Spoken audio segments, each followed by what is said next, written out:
देखें, हम लोग पढ़ चुके थे कि सुखिया के पिता को उन भक्तों ने पकड़ लिया था, पकड़ करके पीटा भी और ले जाकर के न्यायालय ले गए।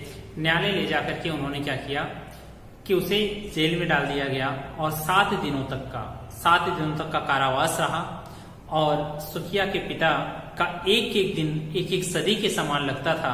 अंततः वह 7 दिन पूरा हुआ और 7 दिन पूरा होने के बाद वो घर की तरफ आ रहे हैं। तो देखें कि दंड भोगकर जब मैं छूटा, पैर न उठते थे घर को। दंड पूरा जब हुआ और जब वह घर की तरफ आ रहे हैं तो उनके पैर नहीं उठते थे, अर्थात मन में वह भय बना हुआ था कि मेरी बिटिया कैसी होगी, कहीं उसकी मृत्यु तो नहीं हुई होगी या फिर कहीं और अधिक परेशान तो नहीं होगी। ऐसे विभिन्न प्रकार के प्रश्न उनके मन में हैं, चिंतित हैं और वो आगे बढ़ते हुए आ रहे हैं। पीछे खेल रहा था कोई भय जर्जर तन पंजर को, और 7 दिनों में जो शरीर था बिल्कुल कमजोर हो चुका था। आगे ऐसा प्रतीत हो रहा था जैसे कोई भय हो, कोई ऐसा डर जो मुझे पीछे की ओर धकेल रहा हो, आगे बढ़ने ही नहीं दे रहा हो।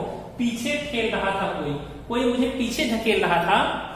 भय जर्जर तन पंजर को, भय से जर्जर, डर से बिल्कुल भरा हुआ था पूरा शरीर कि क्या हुआ होगा मेरी बेटी के साथ, और वह पीछे की तरफ कोई धकेल रहा हो उसके शरीर को।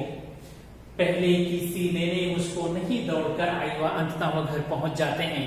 और जब पहले पहुंचते थे तो दौड़ करके आ जाती थी, उनकी गोदी में बैठ जाती थी या उंगली पकड़ करके घर के अंदर लेके जाती थी। आज वह लेने नहीं आई, इसीलिए कह रहे हैं पहले किसी लेने मुझको नहीं दौड़कर आई, वह उलझी हुई खेल में ही हाँ अब की देना दिखाई। हुआ कह रहे हैं कि और कहीं उलझी हुई, कहीं खेल में भी उलझी हुई नहीं दिखाई दे रही है कि पहले खेल में कहीं ना कहीं कुछ ना कुछ खेल खेलती होती थी और उसको देख करके वो तुरंत मेरे पास आ जाती थी, परंतु इधर उधर नजर दौड़ाए कि कहीं वह खेलती हुई भी नहीं दिखी और वो उन्हें लेने भी नहीं आई।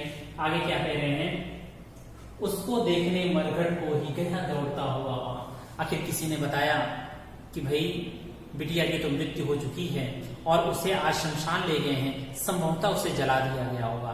तो देखें, उसको देखने मरघट शब्द का अर्थ है श्मशान, जहां पर शव को जलाया जाता है।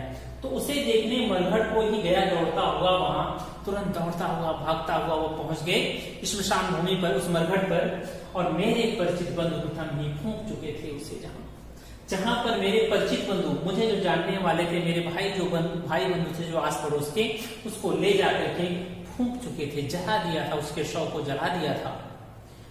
बुझी पड़ी थी चिता वहां पर, छाती धधक उठी मेरी। कह रहे हैं कि वह जो चिता थी, सुखिया की जो चिता थी, उसके शव को कह सकते हैं जला दिया गया। और क्या, उसकी चिता बुझ चुकी थी, राख के रूप में तब्दील हो चुका था उसका पूरा शरीर। तो बुझी पड़ी थी चिता वहां पर, छाती धधक उठी मेरी। हाय फूल सी कोमल बच्ची हुई राख की थी ढेरी, और मेरी कोमल सी बच्ची कैसी बन गई, राख की ढेरी के रूप में उसे मिल रही है। वह कह सकते हैं कि उसके साथ जो अन्याय हुआ कि एक अछूत व्यक्ति का जो मंदिर में प्रवेश करना वर्जित था, जो पहले के ऐसे रीति रिवाज थे, ऐसी रूढ़ियां थी, उसके कारण आज उसके बच्चे की मृत्यु हो गई है और उसे राख की ढेरी के रूप में मिल रही है। अंतिम बार गोद में बेटी तुझको न ले सका मैं, हाँ कह रहे कि अंतिम बार भी मैं तुझको गोद में नहीं ले सका है मेरी बेटी, मैंने तुझे अंतिम बार भी गोद में नहीं ले सका। काश एक बार तो मेरी गोद में आ जाती, एक फूल माँ के प्रसाद का भी तुझको दे न सका मैं, हाँ। और एक फूल तुमने मांगा था कि माँ के चरणों का एक फूल चाहिए प्रसाद स्वरूप में, परंतु मैं उसको भी नहीं दे सका। मैं कितना अभागा पिता हूँ कि मैंने अंतिम क्षण में मैं तुझे गोदी में ले सका, और ना ही मैं तुझे एक फूल की चाह की थी तुमने, और कुछ धन दौलत रुपए पैसे नहीं मांगे थे तुमने, एक फूल मांगा था, वह भी फूल मैं नहीं दे पाया। हाय कितना अभागा पिता हूं मैं। तो इस प्रस्तुत पूरी कविता में कह सकते हैं सामाजिक स्थिति का वर्णन किया गया है कि उस समय क्या स्थिति रही और किस तरीके से सुखिया के पिता को क्या क्या यातनाएं सहनी पड़ी, और अंततः सुखिया की मृत्यु हो जाती है और उसे वह राख की ढेरी के रूप में मिलती है। ये सामाजिक बंधन, ये रूढ़ियां, ये जाति पात, ये ऊंच नीच कहीं ना कहीं समाज को एक कह सकते हैं कि पीछे की दिशा में ले जा रहे हैं, प्रगति की दिशा को छोड़ करके पीछे की दिशा में ले जा रहे हैं। तो यहीं पर यह कविता समाप्त होती है। आशा करता हूं आपको कविता समझ में आई होगी और कविता समझ में आई है तो मेरे चैनल को लाइक करें, सब्सक्राइब करें। धन्यवाद।